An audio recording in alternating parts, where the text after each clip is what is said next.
Гледате 1 на 1. Овозможено од Lenovo, дистрибутери овластен сервис и нет. Назад у велики прљави град има многу интересна приказка околу снимањето, бидејќи е снимана нетипично. Да, Како е vrlo таа netipično. Rajko nije uspio da pobegne iz vojske. А беше во војска? Ne, Rajko je bio u vojsci, nego Miša nije mogao da pobegne iz vojske. I ja sam nešto zbrisao uspešno. Rajko je zbrisao.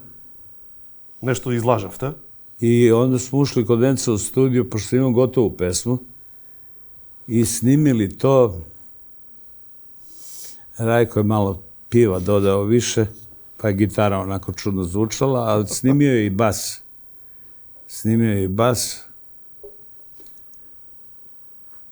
I onda su Rajkovi nadređeni pročitali da je Rajko u Beogradu snimao sa ribnom čorbom i videli sliku, bilo je, gde ti je vojnik?